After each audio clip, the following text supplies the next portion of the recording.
हमारे YouTube channel में आप सभी छात्रों का स्वागत है। आज के इस वीडियो में हम आपको त्वरण के बारे में बताने जा रहे हैं। त्वरण है क्या? त्वरण एक्सेलरेशन, खासकर ये वीडियो रेलवे और एसएससी की तैयारी करने वाले छात्रों के लिए काफी इंपॉर्टेंट है और यह जो भी छात्र टेक्निकल का तैयारी करता है उसके लिए यह वीडियो काफी इंपॉर्टेंट है। तो सबसे पहले मेरे प्रिय बच्चों, त्वरण कहते हैं किसे? इस वीडियो में त्वरण से संबंधित हर एक चीज को हम कवर करेंगे। तो सबसे पहले त्वरण होता है वेग में परिवर्तन की दर। वेग में परिवर्तन की दर को त्वरण कहा जाता है। यानी हम त्वरण बराबर लिख सकते हैं वेग में परिवर्तन बटा समय। अब देखिए वेग में परिवर्तन, इससे देखिए अगर हम प्रारंभिक वेग को हमने u माना और अंतिम वेग को हमने v माना और समय t है, तो इसके बदले में हम लिख सकते हैं v minus u by T, जहां v मेरा अंतिम वेग, u मेरा प्रारंभिक वेग और t समय। तो यही होता है त्वरण एक्सेलरेशन, a बराबर v minus u by T. वेग में परिवर्तन, v माइनस u मीन्स की वेग में परिवर्तन, ये प्रारंभिक या अंतिम माइनस कर दिए तो वेग में परिवर्तन हो गया। तो वेग में परिवर्तन की दर को त्वरण कहा जाता है।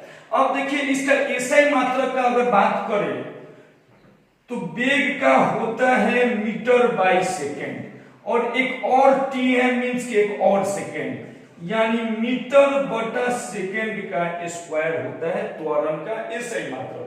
अगर एस को ऊपर ले जाएंगे तो मीटर एस माइनस 2। इसका अगर बीमा का बात करेंगे तो एल टी माइनस 2 हम आपको बता दिए हैं, क्योंकि मीटर का लेंथ और समय का टाइम होता है। और राशि जब इसमें वेग आ गया तो राशि सदिश होगा। तो देखिए इतना से बहुत सारे प्रश्न क्लियर हो गए। एग्जाम में पूछ देगा वेग में परिवर्तन की दर को कहा जाता है, मान लीजिए कि त्वरण कहा जाता है, दे देगा v minus u by T बराबर होता है, त्वरण का एसआई मात्रक होता है, त्वरण का बीमा होता है, त्वरण कौन सी राशि है, ये सारे प्रश्न इससे क्रिएट हो रहे हैं। तो वेग में परिवर्तन की दर को त्वरण कहा जाता है, ये बात। अब देखिए त्वरण का मान जो है मेरा पॉजिटिव, निगेटिव और शून्य तीनों होता है। अब देखिए पॉजिटिव कब होगा? जब v is greater than u, यानी अंतिम वेग ज्यादा हो और प्रारंभिक वेग कम हो तो त्वरण का मान पॉजिटिव होगा।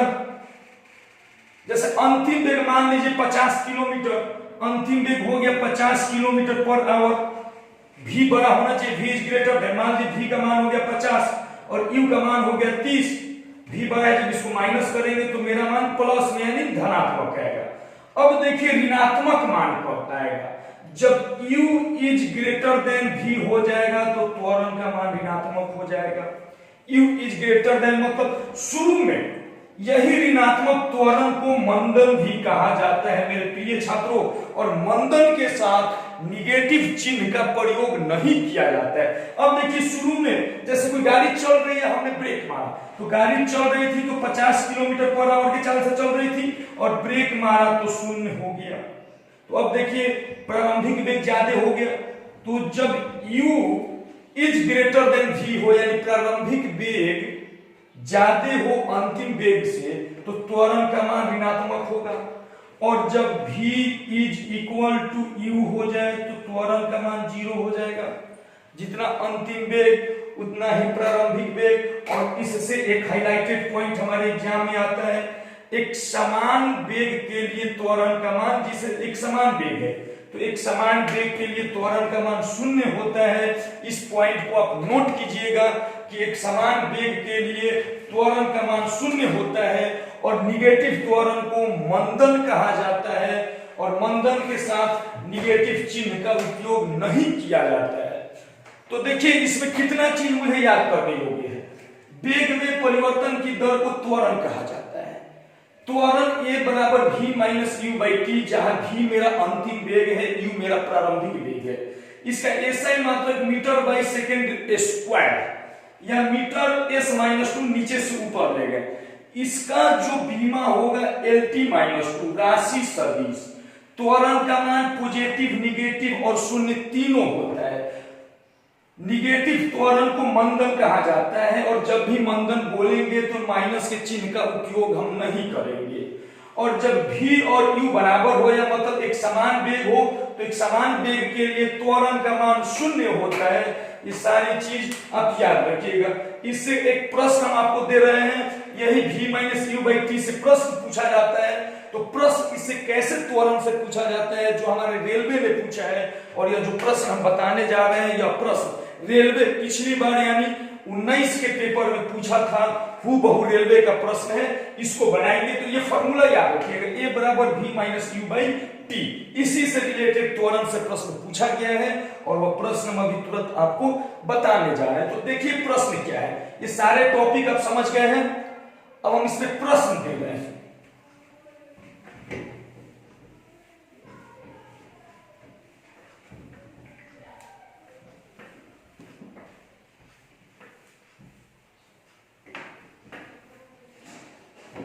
प्रश्न है, क्वेश्चन दिया गया है, विराम से गति प्रारंभ करके, विराम से गति प्रारंभ करके, विराम से गति प्रारंभ करके एक मोटर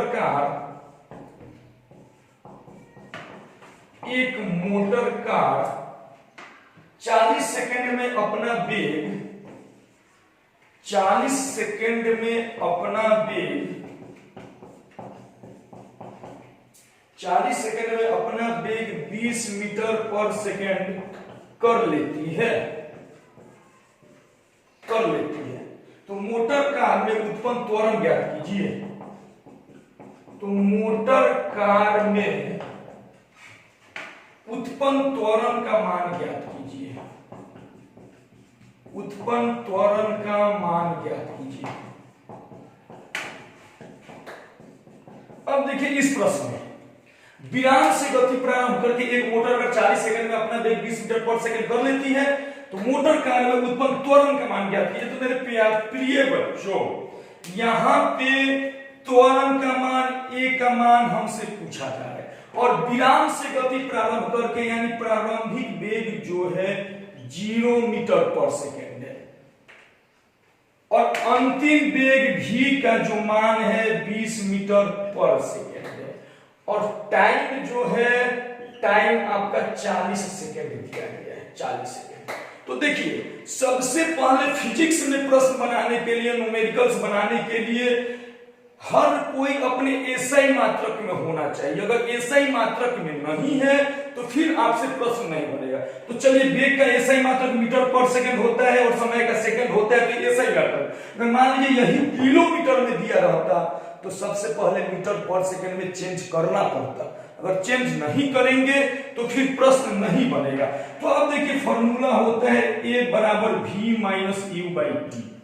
तो v का मान दिया गया है 20 और u का मान दिया गया है 0 और बटा 40। जब इसको कीजिएगा तो 20 बटा 40 कट कीजिएगा तो 1/2 मीटर सेकंड माइनस 2, क्योंकि ये त्वरण है मेरा।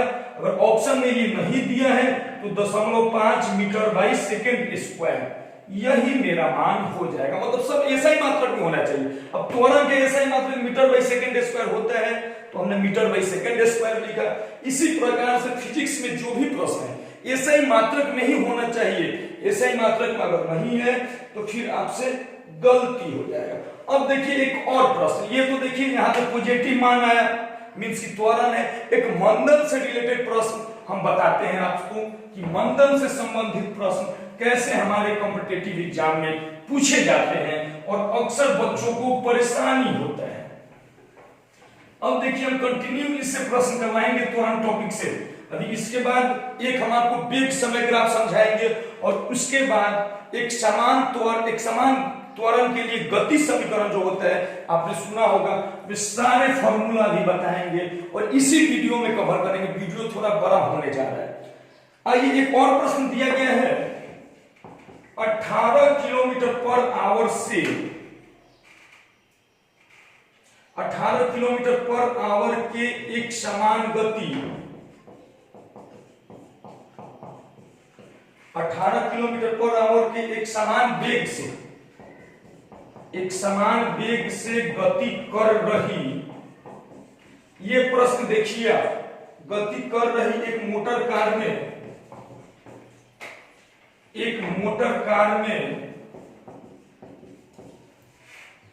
एक समान मंदन उत्पन्न करने के लिए ब्रेक लगाई जाती है। एक समान मंदन उत्पन्न करने के लिए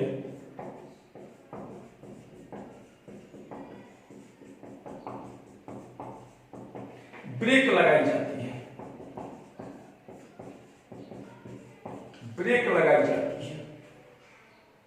मोटर कार 1 मिनट में रुक जाती है, मोटर कार 1 मिनट में रुक जाती है। तो मोटर कार में उत्पन्न त्वरण का मान ज्ञात कीजिए, उत्पन्न त्वरण का मान ज्ञात कीजिए। सबसे पहले देखिए प्रश्न बोला है कि 18 किलोमीटर पर आवर के एक समान वेग से गति कर रही एक मोटर कार में एक समान मंदन उत्पन्न करने के लिए ब्रेक लगाई जाती है, यानी ब्रेक मारा गया तो गाड़ी रुक गया है।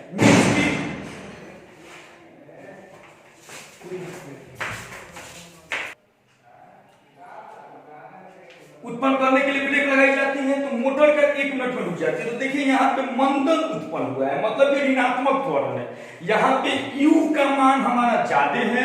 अब देखिए यहाँ पे u का जो मान है 18 किलोमीटर पर आवर है, क्योंकि ये अभी चल रहा है, प्रारंभिक वेग है, और अंतिम वेग जो मेरा v है, v 0 मीटर पर सेकेंड है, क्योंकि अंतिम में गाड़ी रुक जाती है। और समय जो है मेरा 1 मिनट जो 60 सेकेंड है।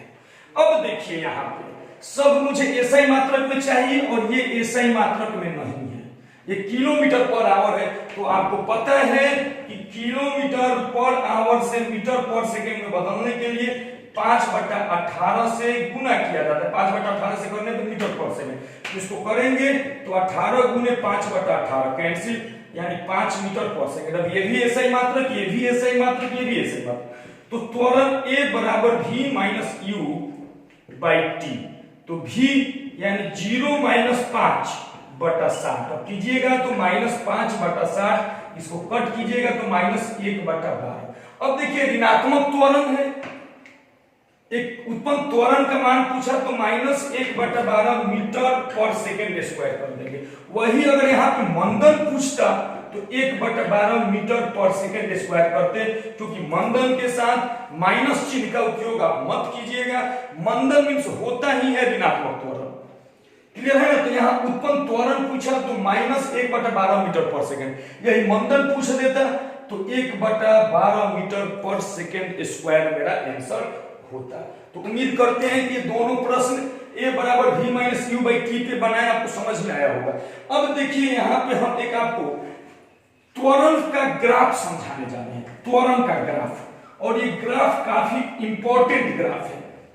ये ग्राफ बिल्कुल ध्यान से आप समझिएगा। त्वरण से संबंधित जो हम एक ग्राफ समझाने जा रहे हैं,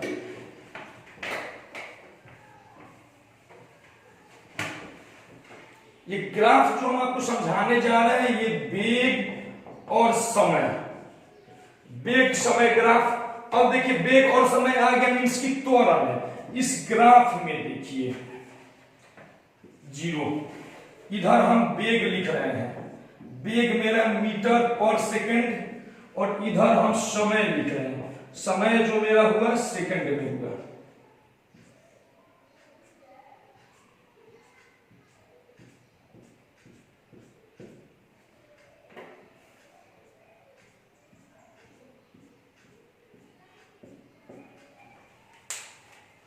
यहां से कहीं से बांट देते हैं, ये 5 से बांटते हैं, 5 10 15 20 25 30 35 40 45 50। यहाँ भी 5 10 15 20 25 30 35 40 और 45। अब देखिए ये समय जो है, जो भी हम लिखे सेकंड में है और ये जो है मीटर पर सेकंड में है। तो वेग समय ग्राफ के लिए देखिए हम यहां एक सीधी रेखा, दूसरा ये मेरा पहला ग्राफ, ये मेरा दूसरा ग्राफ, यहां से आ जाइए ये मेरा तीसरा ग्राफ और यहां से आ जाइए ये मेरा चौथा ग्राफ। ये जो हमने ग्राफ बताया है, सारे ग्राफ को आप बढ़िया से देखिए। इस ग्राफ से हमारे कॉम्पिटिटिव एग्जाम में हर बार प्रश्न पूछे जाते हैं। तो ग्राफ पहला में देखिए, समय बढ़ रहा है, वेग भी बढ़ रहा है, समय बढ़ रहा है, वेग बढ़ रहा है। यानी ग्राफ एक जो है, ये ग्राफ जो है धनात्मक त्वरण को बतलाता है, क्योंकि समय के साथ वेग बढ़ रहा है। समय के साथ वेग बढ़ रहा है मतलब ग्राफ एक जो है धनात्मक वेग को बता रहा है, धनात्मक त्वरण को बता रहा है। वेग और समय के साथ वेग इसमें कंटिन्यू बढ़ते जा रहा है, तो ये धनात्मक त्वरण को बतलाता है, मतलब ये पॉजिटिव त्वरण को। यानी ग्राफ एक धनात्मक त्वरण को प्रदर्शित करता है, इसमें समय के साथ वेग बढ़ रहा है। और ग्राफ दो में देखिए, स्टार्टिंग में 40, जैसे जैसे बढ़ते गए 35 हुआ, यानी लास्ट में देखिए घटते घटते हो गया। मतलब ये जो है मेरा ऋणात्मक त्वरण, ग्राफ दो जो है मेरा ऋणात्मक त्वरण को बतला रहा है। समय के साथ वेग में कमी हो रही है, समय के साथ वेग में कमी हो रही है, तो यह ऋणात्मक त्वरण को बतला रहा है। ग्राफ 3 देखिए, ग्राफ 3 में स्टार्टिंग में वस्तु का वेग था 45 मीटर पर सेकेंड और 40 सेकंड बाद भी वस्तु का वेग है उतना ही। मतलब यह एक समान वेग को प्रदर्शित कर रहे हैं, मींस की वस्तु रुकी हुई है। क्योंकि देखिए जब समय 0 था उस समय भी 45 मीटर पर सेकेंड था, और जब समय यहाँ पे 35 हुआ इस समय भी 45 मीटर पर सेकेंड ही है। मतलब ग्राफ 3 एक समान वेग को प्रदर्शित कर रहा है, एक समान वेग को। और एक समान वेग के लिए त्वरण का मान 0 होता है। एक समान वेग के लिए त्वरण का मान 0 होता है। क्लियर है ना? तो ग्राफ एक धनात्मक त्वरण को बतला रहा है, ग्राफ 2 ऋणात्मक त्वरण को बतला रहा है, और ग्राफ 3 जो है 0 त्वरण को बतला रहा है। क्योंकि वस्तु प्रारंभ में जहां थी 35 सेकंड बाद भी वही है, मतलब इसमें समय के साथ वेग में परिवर्तन नहीं हो रहा है। तो एक समान वेग के लिए त्वरण का मान 0 होता है। अब आइए ग्राफ 4। ग्राफ 4 में देखिए 45वें सेकंड कह रहे वस्तु का वेग 5 भी है, 10 भी है, 15 भी है, 20 भी है, 25 भी है, 30 भी है, 35 भी है, 40 भी है। मतलब एक ही समय पे वस्तु का अलग अलग वेग बोल रहा है। तो आप बताइए एक समय पे वस्तु भिन्न भिन्न चाल से कैसे चल सकती है? नहीं चल सकती है।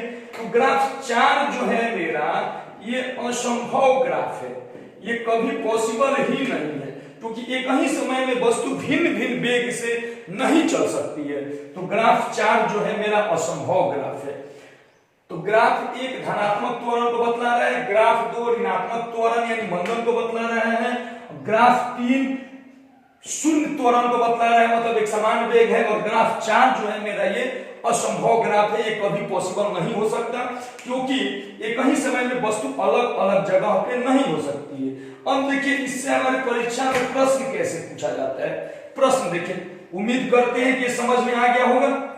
अब देखिए हमारे एग्जाम में इससे प्रश्न कैसे पूछता है।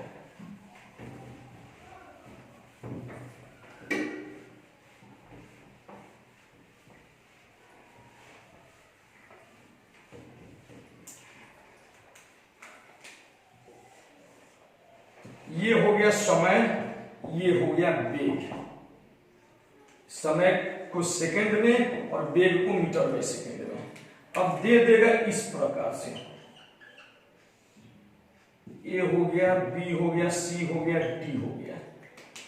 अब आपसे पूछेगा कि निम्न में से कौन सा ग्राफ शून्य त्वरण को बता रहा है। ऑप्शन दे देगा A B, B C C D इनमें से कोई नहीं। जब शून्य त्वरण बोलेगा तो ये देखिए एक सीधी रेखा में, एक सीधी रेखा में है तो शून्य त्वरण को ऑप्शन बी से मार दीजिएगा। इसी में पूछ देगा निम्न में से कौन सा ग्राफ धनात्मक त्वरण को बता रहा है यानी बढ़ते हुए, तो ये भी बता रहा है क्योंकि ये बढ़ रहा है। अब आपसे पूछ देगा निम्न में से कौन सा ग्राफ मंदन को प्रदर्शित कर रहा है, तो देखिए CD जो है कम हुआ है तो CD मंदन को प्रदर्शित कर रहा है। तो इस प्रकार से हमारे कॉम्पिटिटिव एग्जाम में इससे प्रश्न पूछे जाते हैं। क्लियर है? इससे इसी प्रकार से हमारे कॉम्पिटिटिव एग्जाम में हर बार प्रश्न पूछे जा रहे हैं। अभी देखिए त्वरण का एक और वीडियो, त्वरण का पार्ट 2 वीडियो हम अगले वीडियो में बनाएंगे क्योंकि वीडियो बड़ा हो रहा है, जिसमें और भी प्रश्न। फॉर्मूला पहला जो है आपका v बराबर u प्लस एटी, दूसरा v स्क्वायर बराबर u स्क्वायर प्लस 2s और तीसरा s बराबर ut plus half eighty square formula हम अगले वीडियो में बनाएंगे। और अगला वीडियो आप सभी छात्रों के लिए काफी महत्वपूर्ण होने जा रहा है, इसलिए अगले वीडियो को भी ईमानदारी से आप देखिएगा। धन्यवाद।